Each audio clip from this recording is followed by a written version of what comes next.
BSc एजी first year के second same में fundamental of entomology के बारे में प्रिय छात्र एवं छात्राओं को कुछ जानकारी देना चाह रहा था, जिसमें फंडामेंटल ऑफ एंटोमोलॉजी में सबसे पहले पढ़ने से पहले इंसेक्ट के बारे में जानकारी जान लेना अति आवश्यक होता है। इंसेक्ट क्या होता है? सामान्य भाषा में और सामान्य लोग बाग इंसेक्ट को ज़मीन में घूमने वाला किसी भी प्रकार का जीव को इंसेक्ट के नाम से जानते हैं, पर ऐसा नहीं होता है। इंसेक्ट के कुछ मापदंड होते हैं या इंसेक्ट की कुछ विशेषताएं होती हैं, जिनके अनुरूप होने पर ही उस जीव को इंसेक्ट कहा जा सकता है। जैसे सबसे पहले उस जीव का शरीर 3 भागों में विभाजित होना चाहिए: हेड, थोरैक्स और एब्डोमेन, सिर, वक्ष और उदर। सिर में एक जोड़ी एंटीनी पाई जाती है और थोरैक्स उसका 3 खंडों में विभाजित होता है: प्रोथोरैक्स, मीजोथोरैक्स और मेटाथोरैक्स, यानी अग्रवक्ष, मध्यवक्ष और पक्षवक्ष। ये थोरैक्स की विशेषताएं रहती हैं। इसी प्रकार नेक्स्ट थोरैक्स के बाद एब्डोमेन रहता है। एब्डोमेन, उस जीव का एब्डोमेन 7 से लेकर 11 खंडी होता है या सेगमेंटेड होता है। 7 से लेकर 11 खंडी, 7 खंडी भी हो सकता है, 8 भी हो सकता है, 9 भी हो सकता है, 10 भी हो सकता है। अधिक से अधिक 11 खंडी रहता है। 11 खंड से अधिक खंड नहीं पाए जाते हैं। ये 3 मुख्य रूप से विशेषताएं होती हैं। और इसी के साथ में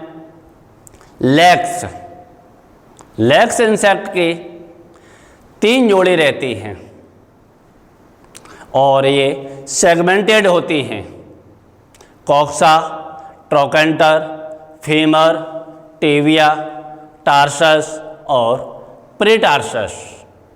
ये तो लेग की विशेषताएं कहलाईं। इसके साथ में एंटीनी, जो अभी आपको हमने सबसे पहले सिर में जो एक जोड़ी एंटीनी पाई जाती है, जिसको हिंदी में श्रृंगिका बोलते हैं। श्रृंगिका भी ये 3 खंडी होती है। वैसे तो वो खंडी रहती है, फिर भी इसको अध्ययन की सुविधा के लिए इसे वैज्ञानिकों ने 3 खंडों में विभाजित किया है: स्कैप, पेडिसिल और फ्लैजेलम। स्कैप अक्सर एक खंडी होता है, पेडिसिल 2 खंडी, 1 खंडी या 2 खंडी। फ्लैजेलम ज़्यादातर बहुखंडी ही होता है। कहीं 1-2 इंसेक्ट में यह 1 खंडी हो सकता है, बाकी ज़्यादातर यह बहुखंडी रहता है।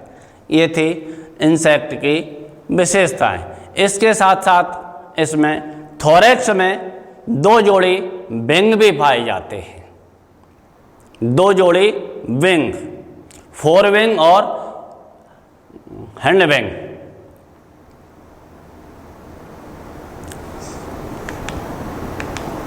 और इसके साथ साथ यह कीट, जब ये सारी विशेषताएं पाई जाएं कि इसके अनुरूप हो शरीर, ये सभी विशेषताएं होने पर ही उसे इंसेक्ट कहा जा सकता है। यदि ये सभी विशेषताएं उसके अंतर्गत नहीं हैं तो वो इंसेक्ट किसी भी रूप में इंसेक्ट नहीं हो सकता है। उसके अलावा उसका कोई और किसी भी प्रकार का नाम होगा। जैसे केंचुआ हो सकता है, मेंढक हो सकता है, अन्य विभिन्न प्रकार के जीव हो सकते हैं, छिपकली हो सकती है, लेकिन उसको इंसेक्ट नहीं कह सकते। इंसेक्टों में अधिकतर लोगों की मानसिकता ये रहती है यह इंसेक्ट मेरे लिए कष्टदायी या दुखदायी रहते हैं, पर ऐसा नहीं होता है। इंसेक्ट कुछ हानिकारक भी होते हैं, अक्सर लाभदायक होते हैं। इंसेक्ट की अपनी अपनी अहम भूमिकाएं रहती हैं। जैसे इंसेक्ट से लाख उत्पादन करना, इंसेक्ट से मधु उत्पादन होना, इंसेक्ट से रेशम पालन होना, ऐसे विभिन्न प्रकार से डायरेक्ट और इनडायरेक्ट रूप में भी हमें बहुत लाभकारी होता है। जैसे फसलों के पॉलिनेशन के लिए भी इंसेक्ट लगभग बहुत अति आवश्यक होता है। यदि इंसेक्ट यदि पृथ्वी पर नहीं होते तो शायद आज हमारे इस भारत या विश्व की संरचना शायद इस प्रकार की नहीं होती जिस प्रकार से आज हम इसकी परिकल्पना देख रहे हैं। और आगे आने वाले भविष्य में इंसेक्ट की और भी भूमिकाओं पर ध्यान दिया जा रहा है। Thank you.